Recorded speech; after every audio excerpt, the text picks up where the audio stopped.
समय देखने के लिए और समय बताने के लिए घड़ी को हम दो भाग में बांट देते हैं। पहला पार्ट है लाल वाला, राइट साइड वाला, जहाँ पे हम लोग 12 से 6 तक नंबर्स देख रहे हैं, राइट। दूसरा पार्ट है लेफ्ट वाला, येलो पार्ट, जिसमें हम लोग कहाँ से कहाँ तक देख रहे हैं, 6, 7, 8, 9, 10, 11, 12 तक देख रहे हैं, राइट।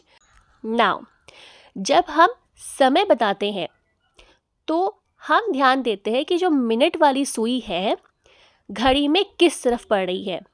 अगर आपकी जो मिनट वाली सुई है, मतलब जो बड़ी वाली सुई है, वो आपकी लाल वाले हिस्से में कहीं पर आती है, तो हम समय बताते वक्त आखिर में पास्ट लगाते हैं। और जब आपकी बड़ी सुई, मिनट वाली सुई, लेफ्ट पार्ट पे कहीं पे आती है, येलो वाले पार्ट में कहीं पर आती है, तो हम आखिर में 2 लगाते हैं। ठीक है, अब यहाँ तक समझ में आया? Very good. अब इसके आगे हम एक एग्जाम्पल लेते हैं और आपको बताते हैं कि कैसे हम मिनट बाय मिनट समय बताएंगे। बहुत ही आसान है, डोंट वरी। अब हम यहाँ पे एग्जाम्पल लेते हैं 9 बजे से लेकर के 10 बजे तक हम समय कैसे बताते हैं। तो हम शुरू करते हैं 9 बजे से। अगर मान लीजिए घड़ी में 9 बज रहे हैं तो हम क्या बोलेंगे, एग्जैक्ट हम बोल देंगे कि it is 9 o'clock। It is 9 o'clock। बस इतना बोलो कि 9 बज रहा है, it is 9 o'clock।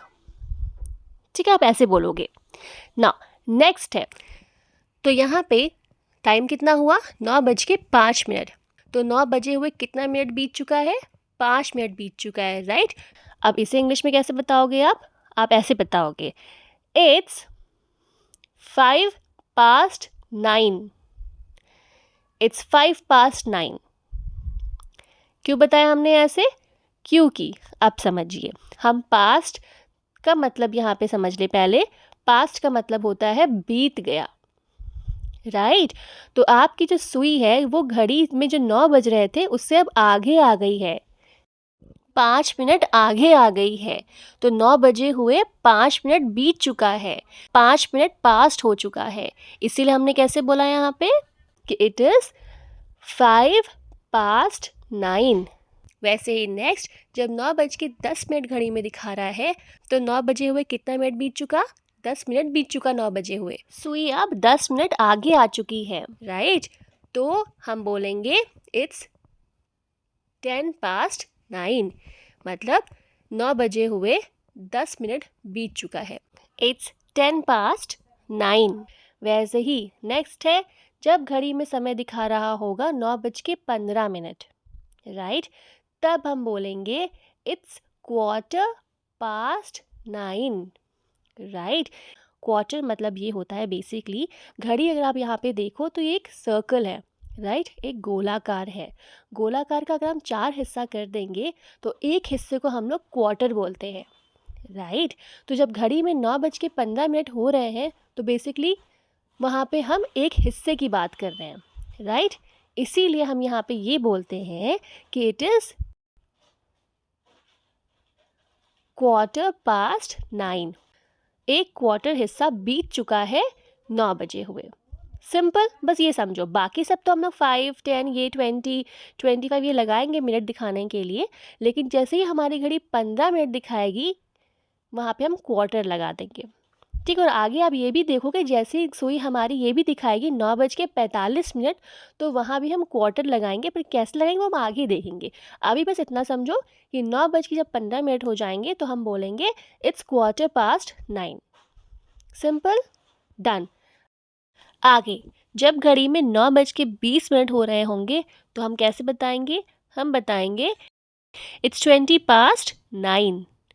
It's 20 past 9, मतलब 20 मिनट बीत चुके हैं 9 बजे हुए। आगे 9:25 जब हमारी घड़ी दिखा रही होगी तो हम बोलेंगे it's 25 past 9। It's 25 past 9। Done, यहाँ तक समझ में आया, गुड। नाउ जो नेक्स्ट हम बताएंगे 9:30, घड़ी में समय 9:30 दिखा रहा होगा तो हम उसको कैसे बोलेंगे, हम यहाँ अब बोलेंगे इट्स 1/2 past 9। जैसे मैंने आपको पहले बताया था, हमारी घड़ी क्या है, एक गोला है, उस गोल का अगर हम 4 हिस्सा कर देंगे तो एक हिस्सा बन गया क्वार्टर, तो 9:15 को हमने क्वार्टर बता दिया था। वैसे ही 9:30, 9:30 हो रहे हैं, मतलब उस गोले का आधा हिस्सा हो गया, राइट, पूरा हो गया। तो हम यहाँ पे अब यहाँ क्या बोलेंगे, इट्स 9:30, इट्स 9:30, मतलब आधा समय पार हो चुका है, 9 बजे हुए, राइट। सो ये 9:30 को हम बताएंगे इट्स 9:30। Done, good. अब जैसे ही हमारी घड़ी आगे बढ़ती है, हाफ के आगे, 9:30 के आगे जैसी हमारी घड़ी बढ़ेगी, मान लीजिए अब हम बात कर रहे हैं हमारी बड़ी सुई जो है पीले वाले भाग में चली गई घड़ी के, राइट। तो यहाँ पे हम लोग पास की जगह पे 2 लगाते हैं आखिरी में। 2 मतलब कि अब हमारी घड़ी ये बताएगी कि कितना टाइम बाकी है अगला जो समय आने वाला है उसमें। फॉर एग्जाम्पल हमारी घड़ी 9 से शुरू हुई थी, अब हमारी घड़ी किस तरफ जा रही है, 10 बजने की तरफ जा रही है, राइट। तो हम यहाँ पे ये बता रहे हैं कि हमारी घड़ी में कितना समय बाकी है 10 बजने में, ठीक है, क्योंकि हमारी घड़ी किस तरफ जा रही है, इट इज़ गोइंग टू 10, 10 की तरफ जा रही है, इसलिए हम यहाँ पे 2 लगाएंगे। अब आगे देखिए कैसे लगाते जाएंगे, ठीक है। मान लीजिए हमारी घड़ी में हो रहे हैं 9:35, तो हम यहाँ पे बोलेंगे इट्स 25 to 10, मतलब 10 बजने में 25 मिनट बाकी है। तो उसकी इंग्लिश हो जाएगी इट्स 25 to 10। अगर घड़ी में 9:35 दिखा रहा है, लेकिन हम जब उसको बता रहे हैं इंग्लिश में, तो हम यहाँ पे 35 to 10 नहीं बोल सकते, वो गलत हो जाएगा, क्योंकि हमारी घड़ी में 25 मिनट बाकी है 10 बजने में। तो हम बोलेंगे इट्स 25 to 10। यहाँ पे कंफ्यूज मत होइएगा, सिंपल, हमारी घड़ी में कितना मिनट बाकी है वो हम दिखा रहे हैं, right. So it is 25 to 10, इस तरीके से बोलिएगा आप। फिर नेक्स्ट है, जब घड़ी में बज रहे हैं 9:40, तो हम बोलेंगे इट्स 20 to 10, क्योंकि 10 बजने में 20 मिनट बाकी हैं, राइट। 40 तो बज चुका है, लेकिन 20 मिनट बाकी है 10 बजने में, तो हम बोल रहे हैं इट्स 20 to 10, मतलब 10 बजने में 20 मिनट बाकी हैं, राइट।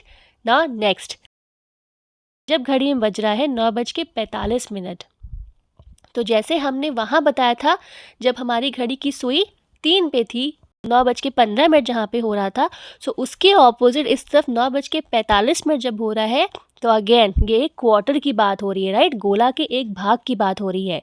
तो एक भाग को हम लोग एक क्वार्टर बोलते हैं, राइट। तो यहाँ पे क्या हो जाएगा, हम बोलेंगे it's quarter to 10, it's quarter to 10। वहाँ हमने क्या कहा था, इट्स 9:15, राइट।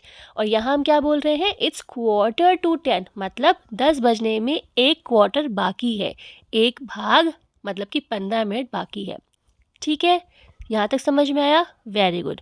अब आगे जब हम बढ़ेंगे, मान लीजिए घड़ी में हो रहे हैं 9:50, तो 50 मिनट हो रहे हैं, तो मतलब 10 बजने में कितने मिनट बाकी है, 10 मिनट बाकी है, राइट।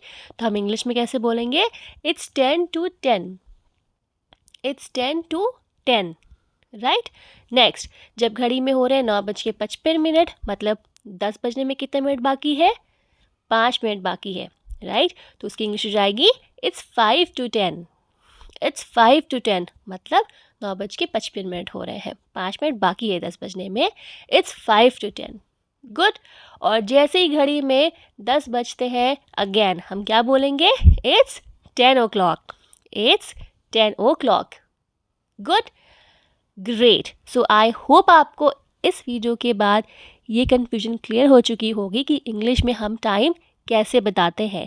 तो जब भी कोई आपसे पूछे व्हाट्स द टाइम, तो हेजिटेट बिल्कुल मत करना, उसके पहले ये वीडियो जो मैंने अभी बताया है उसको फिर से ध्यान से सुनना, समझना और प्रैक्टिस करना बोलने की, घर में ही पहले आपस में बोलना प्रैक्टिस करने की, ताकि आपको अच्छे से ये बोलना समझ में भी आ जाए और प्लस आपको अच्छे से बोलना भी आ जाए, ठीक है, डन। तो ग्रेट, तो इसी के साथ ये वीडियो यहाँ पे कंप्लीट होती है। आई होप आपको अच्छी लगी होगी, अगर पसंद आई है तो प्लीज़ इसे लाइक कीजिए, शेयर कीजिए और कमेंट सेक्शन में ज़रूर बताइए कि आपको ये वीडियो कैसी लगी। अब मिलते हैं अगली क्लास में, तब तक टेक केयर, बाय बाय।